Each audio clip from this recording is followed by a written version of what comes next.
ভাষা আন্দোলনটা হয়েছে, এটা আমার অধিকারের আন্দোলন। অধিকার আদায়ের জন্য আমার অধিকারটা দেয়া হয়নি। কেন দেয়া হলো না, এটা কেন এটা হয়েছে? কায়েদে আজম মোহাম্মদ আলী জিন্নাহ যখন দেশ স্বাধীন হওয়ার পর 19 তারিখ সেই সময়ে আসলেন, তিনি ভাষণ দিলেন 2 জায়গায়, রিপিট করেছেন Urdu and Urdu state language of Pakistan.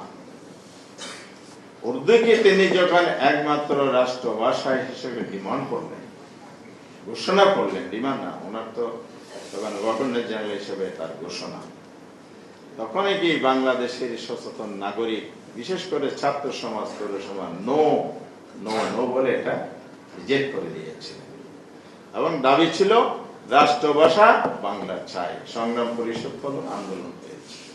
A grade ক্লিংকারের confidence cement, বাংলাদেশের হৃদয় জুড়ে। সেই আন্দোলনে অনেকেই গ্রেফতার হয়েছিলেন। একটু আগে আমি যাদের কথা বলেছি, শেখ মুজিবুর রহমানও গ্রেফতার হয়েছিল, অধ্যাপক গোলাম হাসান গ্রেফতার হয়েছে, আরো অনেক জাতীয় নেতৃবৃন্দ গ্রেফতার হয়েছে। তাহলে এই পর্বটা ছিল আন্দোলন সংগ্রামের মধ্যে কালচারাল মুভমেন্টটাকে পলিটিক্যাল মুভমেন্টে রূপ দেয়।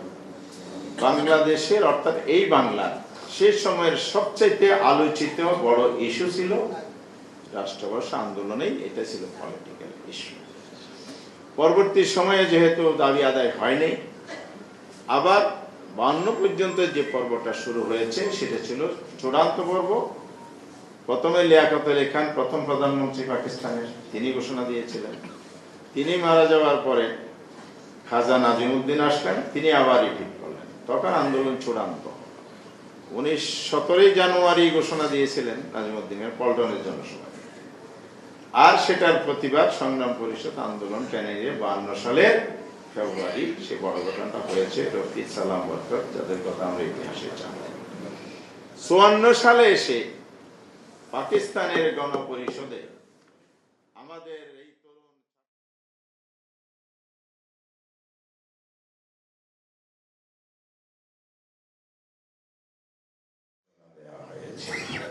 তাহলে আন্দোলনের মাধ্যমে কিন্তু আমরা আমাদের অধিকার আদায় করেছি।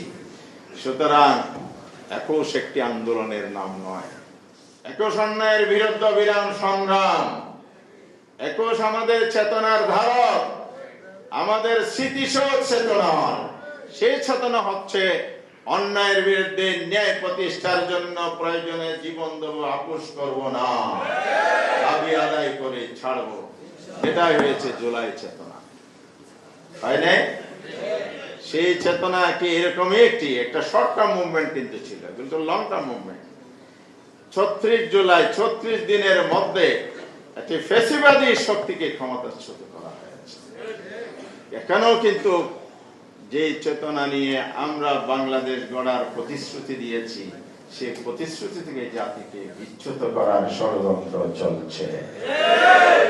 21 বাণীতে 2 জন বড় নেতার 2টি কথা, একজন চেয়ারপারসন আর একজন সেক্রেটারি, অর্থাৎ একজন প্রধানমন্ত্রী আর একজন প্রভাবশালী মন্ত্রী।